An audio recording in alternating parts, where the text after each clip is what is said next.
Hello, hello, hello. Jessica Wonders here. I am going to present to you preparing your body for surgery. We will talk some pre and post-op, but we are going to specifically talk about food today. So let's get into it. I'm going to go ahead and share my screen with you.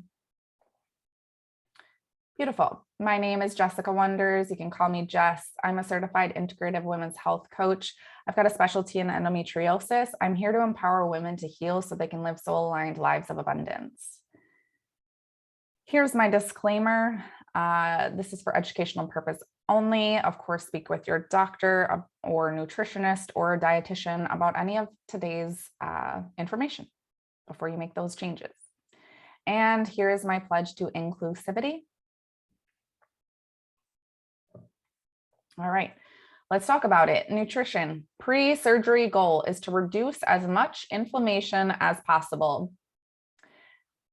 This can be done through an anti-inflammatory diet. Now, if you are someone with endometriosis, adenomyosis, pelvic pain conditions, you've maybe already heard a lot about anti-inflammatory diets or the endo diet, things like that, which the endo diet essentially is an anti-inflammatory diet.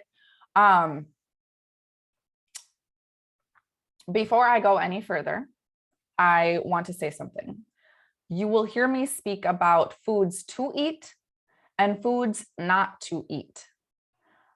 I recognize that this can be triggering with people who have eating disorders or disordered eating in any way. I may also, across any of my courses, I'll just take the opportunity to speak about that. And you may hear reference to like an elimination diet or something like that. I do not want you doing anything that is going to risk triggering your eating disorder. So if listening to information about eating specific foods or not eating specific foods is going to trigger that, I want you to stop right here. Because I do not want to be responsible for that at all, because I actually am somebody who deals with disordered eating as well. And I can handle intaking information like this, but I understand that not all of us can. So nutrition, pre-surgery goal, we talked about that. We want to be anti-inflammatory. So some things that are cause inflammation would be soy, wheat, dairy, sugar, and processed foods. Now, caffeine and alcohol, even in moderate amounts, can also stress the body. We don't want that either. It is recommended to follow an anti-inflammatory diet for 2 to 4 weeks before your surgery and as many weeks afterwards as it takes to recovery. So this is a pre and post-op plan. Let's talk about an anti-inflammatory diet. Eat fresh organic vegetables as 50 to 75% of your meals. Eat fruit with a lower glycemic index. So things like berries, green apples, pears. Eat organically when you can, things like organically raised poultry, eggs, wild caught fish, things like that. We want it clean. We don't want toxins and chemicals that we don't need, right? I understand that there are chemicals in literally like even natural foods. So I'm always weary about like saying that, but we want to avoid gluten, avoid sugar in all forms, dairy, processed, junk and fast foods. You know what I'm talking about, the stuff in boxes, the things that are not natural and they're man-made, right? And then avoid foods with high sodium content, avoid consuming foods from the nightshade family. So that's things like eggplant, for example, or like potatoes even. Avoid or limit fish with high mercury content, eat healthy fats, like olive oil, coconut oil, avocado, nuts, and seeds, and use anti-inflammatory herbs such as green tea or turmeric or ginger, which if you're somebody who struggles with nausea, which many people who have gut-related issues do, ginger can be your best friend. All right, improve digestion. Why do we want to do that? Why do we care about this? Make sure your environment is as calm and peaceful as possible. This is a funny one, but chew your food slowly, turning it to liquid in your mouth before swallowing. Did you know we're all supposed to be doing that with all pieces of food before we swallow it? Yeah, I didn't either until a few years ago. Try to emphasize variety in your diet. It is better for your nutrition and digestive health. Buy your groceries at a natural food store, a health food store, or a farmer's market whenever possible. And select the freshest foods whenever possible. Mindful eating. Here are some links that you can reference to learn about mindful eating, kind of like methods. But basically, mindful eating, just to sum it up, guys, is eating intentionally and paying attention to the food that you're eating. And if you want to hear my spiritual baddie spice that I add to it, it's taking it even further. And before you drink your water, it's looking into that glass and speaking nicely to your water and thanking it for hydrating you. Yeah, I'm that girl. Yeah. Okay.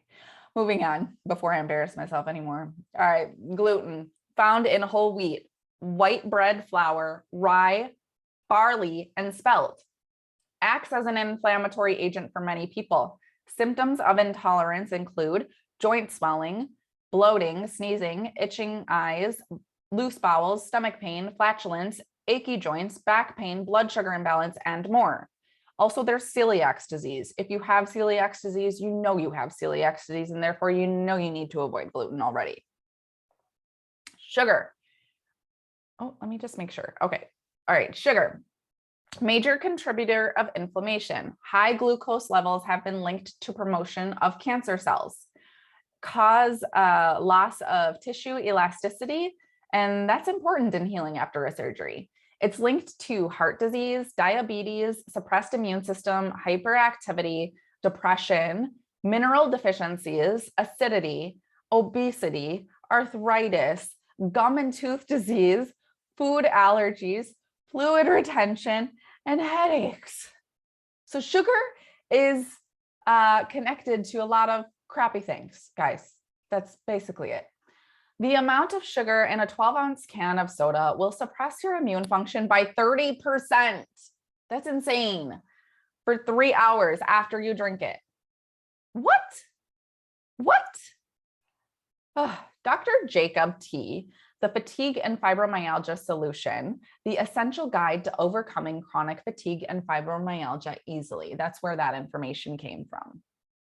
So if you're somebody who struggles with fibromyalgia or fatigue, yeah, good to know, guys, good to know. Which I know that fibromyalgia and fatigue are both comorbidities of endometriosis and adenomyosis. So this may be information for you guys. Balance that blood sugar. Get off the blood sugar roller coaster. You want clean protein, fiber, carbs, and healthy fat. That is a well-rounded meal. I know you've been told carbs are like the devil, but whoever told you that lied, because carbs actually give you energy, and we need all of these things working together to make us function at our best.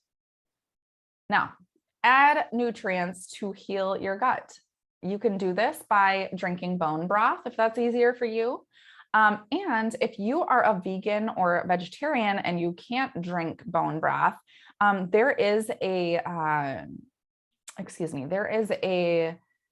alternative for you. I am completely blanking on the name, but in your guide, I have referenced that for you. So you can make that as well. You do it with using just a bunch of like veggie scraps and stuff. L-glutamine, and then probiotics, which you can get from fermented foods, things like, like kimchi, for example, would be a fermented food, or a kombucha you could drink. Meal ideas. You can do green smoothies if it's hard for you to want to eat all of that, all of those veggies, right? That's one way to get it in. Soups with bone broth, you can freeze ahead of time for use after surgery too. That's a good tip. Stay gluten, dairy, and sugar-free. Search Pinterest for recipe ideas and videos, which I will have links to my pages that I've built especially for this on my Pinterest page for you guys as well. Follow me over there at Abundant Jess or Sunfire Poppy. I have 2 different Pinterest accounts. The Sunfire Poppy one, though, is the one with all of this kind of content. All right, food prep. Set up a meal page website where people can sign up and schedule a time to bring you food while you are recovering. People do this after bringing babies home, but you can also do it for any other surgery. Make meals ahead of time and freeze to eat after your surgery. Create a binder with takeout menus and highlight the healthy items you can have. Order health food online. There's, like HelloFresh. So there's all kinds of different ones. There's like Pete's Paleo. There's Purple Carrot, I think is vegan or at least vegetarian. And then, yeah, have a list of recipes ready for people who ask if they can bring you a meal. So if somebody texts you or calls you and they're like, how can I help? How can I help? Whether this is before or after surgery, just be like, here's the recipe, make me this and drop it off, please. They want to help, let them help. All right, foods to avoid pre-surgically. Garlic, heavy use of garlic. Please don't do this. This decreases the ability of platelets to aggregate or stick together and clot. The nightshade family, tomatoes, potatoes, peppers, eggplants, stay away. Use of these foods may alter the effect of anesthesia. That's why we want to lower our intake or eliminate it for 2 weeks before surgery, for example. Ginger, a heavy use of ginger can actually act as a blood thinner. And citrus fruits like pineapple may interfere with the efficacy of penicillin, for example, if that's something that you need. Now, lifestyles to avoid pre-surgically. You may have heard me reference this before if you've experienced any of my other courses, but cigarettes, nicotine, patches, these should be discontinued 1 month or more prior to surgery for optimum incision healing. And then that same thing goes for people who consume cannabis by smoking it or vaping it. Please knock that shiz off and start doing edibles for the next, month or more if you need, like 4 to 6 weeks. And then reduce or eliminate alcohol and reduce or eliminate caffeine. If you're wondering why, I have other courses that I've included that information in. Maybe you've experienced that course, maybe you haven't, but essentially caffeine and alcohol can really be harmful to our bodies. I think that should be a known fact though, right? Like common knowledge. Anyways, moving on. This is our last slide for this portion of today's course. So you can find me online at jessicawonders.com, endowonders.com, or on social media at sunfirepoppy. I'm on TikTok, Instagram, and Facebook. Remember to demand better care, period.